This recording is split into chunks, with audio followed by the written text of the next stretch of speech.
Vou falar hoje para vocês de hematura e nós vamos abordar então por algumas perguntas. Primeira, qual o valor para definir uma hematúria? Quanto de sangue é preciso para ter uma urina avermelhada? Se eu tenho uma urina avermelhada, tem outras causas ou só quando tem sangue? Quais os tipos de hematúria? Quais os dados de anamnese e exame físico que podem me sugerir a causa dessa hematúria? Quais exames de imagem auxiliam no diagnóstico e quando solicitá-los? E devemos fazer rastreamento em indivíduos saudáveis? Outra dúvida. Então, a primeira delas, qual o valor para definir uma hematúria? O paciente chega lá com um exame, como que eu defino se é uma hematúria ou não? Então, eu tenho que ter pelo menos 3 hemácias, mais de 3 hemácias por campo de maior aumento. Então, até 3 hemácias é normal, se eu tiver 4 ou mais, eu tenho a presença aí de uma hematúria. Lembrando que esse sinal de positividade, mais de 3 hemácias, pode estar presente em até 13% dos adultos, isso é normal, mas também pode sugerir doença grave.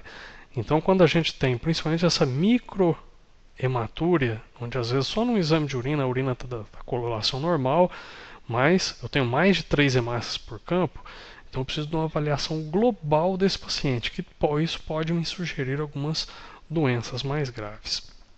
Quanto de sangue que é preciso para que a urina fique avermelhada, amarronzada? Então, 1 ml de sangue já consegue avermelhar cerca de 1 litro de urina. Então, uma quantidade pequena já torna essa urina mais avermelhada. Aqui eu não tenho dúvida nessa aqui, por exemplo, está quase sangue puro, mas pode estar só um pouquinho avermelhado ou amarronzado com pequena quantidade, mas pode ter a coloração normal e ser só uma microhematúria. Então não tem aquela macro, aquela hematúria grosseira, que eu vou detectar só no exame, né? Agora, apesar de estar vermelha igual essas duas aqui, eu tenho certeza se isso é sangue ou não? Não pode ter outra causa. Então nós vamos dizer outras causas que podem avermelhar a urina. Nós temos 3 principais: medicamentos, alimentos e substâncias endógenas. Os medicamentos: rifampicina, metildopa, levodopa, nitrofurantoína e o pirídio. Alimentos: corantes, páprica, beterraba, pode tornar um pouquinho avermelhada também a urina. E algumas substâncias endógenas. A hemácia que a gente falou, na hematúria mesmo, a presença de bilirrubinas, mioglobinas ou porfirinas, da porfiria, que pode deixar a urina avermelhada também, além das hemácias. E como a gente vai fazer então? Então, se eu tenho essa urina avermelhada, qual que vai ser a minha conduta? Primeira coisa, nós vamos ver a microscopia. Então, é o exame de urina ali, microscopia. Se tem hemácias presentes, hematúria, nós vamos abordar como hematúria. Mas as hemácias podem estar ausentes. Então, eu tenho ela avermelhada, mas com hemácias ausentes. Então, no próprio exame ali de sangue, a gente tem a fita reagente, onde vem a parte de hemoglobina, que é a fita reagente para M. Se ela vier positiva, aí então ali tem hemoglobina ou mioglobina naquela amostra. Então está avermelhada por hemoglobina ou mioglobina. Mas eu posso ter hemácia negativa e também o M negativo. Então, nesse caso, que aí vão ser os medicamentos, alimentos ou a porfiria. Nosso caso, para aquele paciente com a anemia com a urina avermelhada, ou seja, tem hemácia positiva à microscopia. Então, que é o nosso objetivo, que é da hematúria. Quais os tipos? Então, não basta a gente falar que tem hematúria. A gente precisa de um treinamento em algumas partes de medicina que quando a gente está diante de um problema, qual o próximo passo? Então, localizamos uma alteração, não parar por ali. Qual o próximo passo? Então, a hematúria é a mesma coisa. Definir que é uma hematúria, eu preciso saber o nome e sobrenome dessa hematúria. Nome, nós vamos falar de macroscópica ou microscópica, e o sobrenome glomerular ou não glomerular. Que dessa forma isso aqui vai nos sugerir algumas patologias específicas, vai ajudar na nossa sequência diagnóstica aqui. Macroscópica, principalmente se tiver coágulo junto com a urina macroscópica, então é aquela que não tem dúvida, eu estou vendo ali a urina já está avermelhada. Então isso me sugere muito causa urológica e sempre deve ser investigado.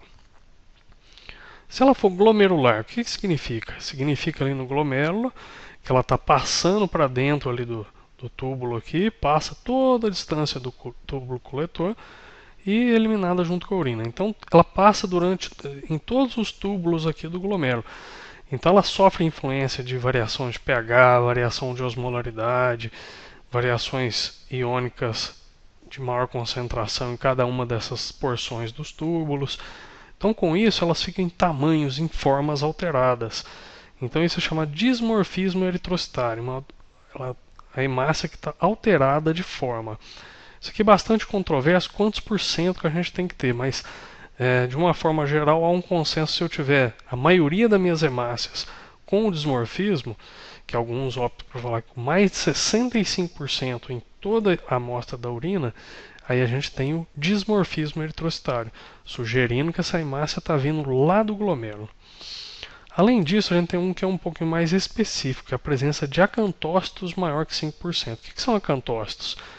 Então a gente vai analisar por microscopia por contraste de fase e a gente vai ver isso aqui. A imagem é um anel com uma protrusão sacular de citoplasma. Esse é o acantócito. Então, dismorfismo eritrocitário maior que 65%. Presença de acantócito, que é essa célula, maior que 5%. Também me sugere aí uma causa glomerular. Além disso, nós vamos pegar outros sinais de glomerulopatia. Por exemplo, o paciente está com proteinúria, o paciente está edemaciado, o paciente está com hipertensão que ele não tinha. Isso tudo me sugere uma causa glomerular. Quais os dados da anamnese e exame físico podem me sugerir a causa? Primeiro, a idade. É um ponto de corte de 40, alguns autores optam por 50 anos, uma maioria 40. Se o paciente tem mais de 40 anos, a gente vai pensar em neoplasias. Menos de 40, principalmente se for mulher, infecção.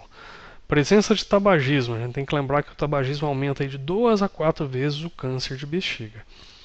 Presença de ITUs prévios, principalmente aquelas mulheres com ITU de repetição. Se tem um quadro semelhante, vamos pensar que pode ser por isso aí, vamos investigar. Perda de peso, principalmente se vier acompanhada de perda de apetite também, de anorexia, sugerindo causa neoplásica. Presença de febre para as doenças infecciosas aí. Quadro clínico de nefrolitíase ou já um antecedente de nefrolitíase. Então, uma cólica importante, bastante dor. A gente vai pensar que às vezes essa hematura é por nefrolitíase. Atividade física vigorosa. Então, algumas atividades físicas pode determinar a hematura naquela fase. Mas devemos tomar cuidado, porque às vezes o paciente fala que fez uma atividade, então a gente vai ter que repetir um tempo depois para ver se melhorou isso aqui ou não. Ou se foi só coincidente, porque às vezes ele tem os dois problemas. Coagulopatia. O paciente que tem uma discrasia sanguínea, ou o paciente que já está em uso de anticoagulante, toda vez que ele sangrou, a gente tem que pesquisar mesmo assim. Ah, é porque está com o INR alterado, por exemplo. Não, não é só por isso. Se sangrou em vigência de coagulopatia, sempre devemos investigar, porque tem uma grande chance de ter alteração anatômica local. Volemia e pressão arterial, sugerindo algumas causas de glomerulopatias, como eu já falei. E todo mundo deve ser submetido então a exame urológico e retal, para ver se tem alguma alteração local, no homem se tem alguma alteração de próstata aí também, ou não. Quais exames de imagem me auxiliam no diagnóstico e quando solicitá-los?